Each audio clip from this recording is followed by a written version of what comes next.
মুঠোফোন, যার মাধ্যমে জাস্ট কয়েক হাজার যোজন মাইলের পথ কয়েক সেকেন্ডের ব্যবধানে আমরা অতিক্রম করতে পারি।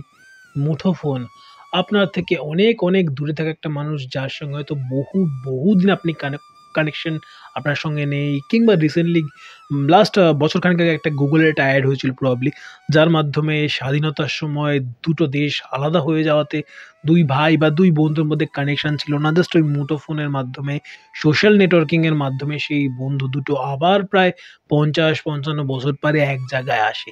এই যে এইসব ভালো, ভালো গল্পগুলো শুনি না? ঠিক সেরকমই আরো এক ধরনের গল্প আছে, যেই গল্প নিয়ে আজকের যেই নাটকের রিভিউ আমি করতে বসছি, সেই নাটকটা তৈরি। গল্পের যে বুনট বা গল্পের যে ভিত্তি, সেটা অবশ্যই আফরান নিশোর হাত ধরে। এটা আমার জন্য ওই নাটকটা দেখবার আগে জানতে পারাটা সবথেকে বড় পজিটিভ পয়েন্ট ছিল এই নাটকটা দেখা। এবং সেকেন্ড পয়েন্ট ছিল অবশ্যই আফরান নিশো এবং মেহজাবিন চৌধুরীর এই নাটকের মুখ্য চরিত্র হিসেবে দুজনের থাকা। তৃতীয় কারণ অবশ্যই কাজল আরিফিনম, যার এর আগে বেশ কয়েকটি নাটক আমি দেখেছি এবং যার রিভিউ অলরেডি আমার চ্যানেলে, যেটা বাংলা নাটক রিভিউ বলে একটা প্লেলিস্ট করা রয়েছে, তার মধ্যে অ্যাভেলেবেল রয়েছে। এই ৩ টে কারণ থাকবার পরে এই নাটকটা মানে জাস্ট স্কিপ করে যাওয়ার এটলিস্ট আমার কাছে কোনো কারণ ছিল না। নাটকটা রয়েছে সিডি চয়েস ড্রামার ইউটিউব চ্যানেলে। নাটকের ডিউরেশন ৪০ মিনিট। অনেক কিছু বলে দিয়েছি এবং অবশ্যই নাটকের নাম আর কি, নাথিং মোর দ্যান মুঠোফোন বা মোবাইল ফোন ইংলিশ করলে যার অ্যাকচুয়াল অর্থ এসে দাঁড়ায়। নাটকটা কিরকম সবকিছু নিয়ে ডিটেইলে কথা বলবো এবং প্রায় ৩ বছর আগে আসা একটা নাটক নিয়ে কেন আজ যে কথা বলছি বুঝতে পারছেন। নাটকটা নিঃসন্দেহে স্পেশাল। কেন স্পেশাল সবটা নিয়ে কথা বলবো ভিডিওতে। পরিচালনাটুকু হালকা করে সেরে নিই, যদি অনেকটা সময় ব্যয় হয়ে গেছে ইতিমধ্যেই। নমস্কার, আমি শুভ্রজিৎ এবং অবশ্যই আপনাদের সকলকে আরও একবার স্বাগত আমার চ্যানেল ফিল্মি চতুষ্কোণে। তো এই মুঠোফোন মানুষকে যেরকম কাছে আনে, মানুষের মধ্যের ব্যবধান যেরকম ঘুচিয়ে দেয়, যেরকম মানুষের হাতে বিন্দুর মধ্যে সিন্ধু দর্শনের একটা সুযোগ করে দেয়, ঠিক সেরকমই হয়তো মানুষের মধ্যে দ্রুতটাকেও অনেক বেশি বাড়িয়ে দেয়, মানুষের মধ্যে সম্পর্কটাকে অনেক বেশি জটিল করে দেয়। এবং যার ফলপ্রসূ হয়তো আমাদের এই জেনারেশনটা যেরকম একটা পজিটিভ দিক বিশালভাবে পায়, যে আমাদের হাতে আমরা অনেক বেশি হয়তো জানতে পারি বা জানতে পারার সুযোগ থেকে যায় আমাদের সামনে, যেটা হয়তো আমাদের দাদা, কাকা, বাবা বা আরও যারা পুরনো যারা রয়েছে, পরদাদা বা আরও যারা রয়েছে, তাদের হয়তো হাতে হয়তো সেটা ছিল না। বাট আমাদের হাতে সেটা আছে। আমরা কখনো সেটার সদ্ব্যবহার করি, অনেক ক্ষেত্রে সেটার অপব্যবহারও করি। এই যেরকম এআই এর দুনিয়াতে কত মানুষের কত রকম ক্ষতি হয়ে যাচ্ছে জাস্ট এআই এর ব্যবহার করে। ভারতের বড়, আমি জাস্ট নিজে যেহেতু কলকাতায় থাকি, ভারতে থাকি, তো ভারতে এক্সপেক্টে যদি বলি, তো রিসেন্টলি রশ্মিকা মন্দানার একটা যেরকম ছবি বিশালভাবে ভাইরাল হয়েছিল এবং পরবর্তীকালে জানা যায় যে সেটা তার একদমই নয়, এবং বোঝাও যাচ্ছিল কিছু একটা ভিডিওটা দেখবার পরে।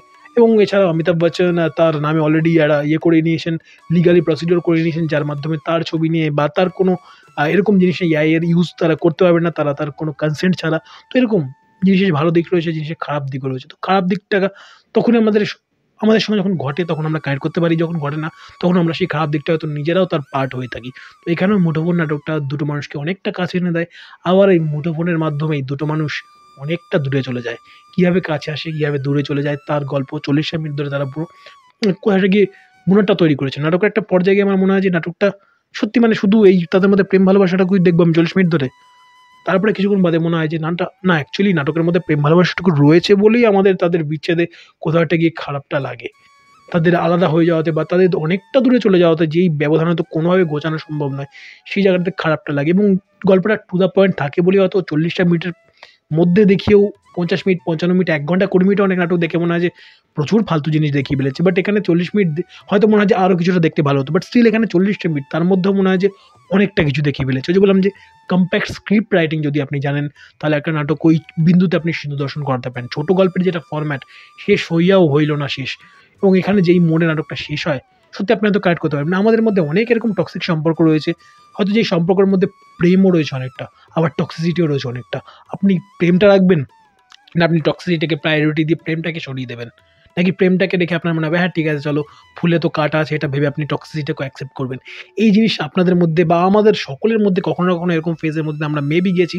যারা জাননি তারা প্রচণ্ডভাবে লাকি, যারা গিয়েছি তারা এই নাটকটার সঙ্গে প্রচণ্ডভাবে কানেক্ট করতে পারবেন। অবশ্যই গিয়ে দেখুন মুঠোফোন নাটকটা। এবং দুজনের পারফরমেন্স দুর্দান্ত। একটা জায়গাতে মেহজাবিন চৌধুরীর সঙ্গে দেখা করতে যাওয়ার পর নিশ্চয় চরিত্রটা, সেখানে যেভাবে তাকে আগলে রাখে, যেভাবে তার প্রতি প্রেম নিবেদন করেন মেহজাবিনের চরিত্রটা, সেটা ব্রিলিয়ান্ট। আবার ক্লাইম্যাক্সে তার পারফরমেন্স ব্রিলিয়ান্ট। সে যেভাবে মানে তার ক্যারেক্টারটার মধ্যে সবথেকে বেশি ডাইসি ব্যাপারটা ছিল, তার ক্যারেক্টারটার মধ্যে আর্ক বেশি ছিল।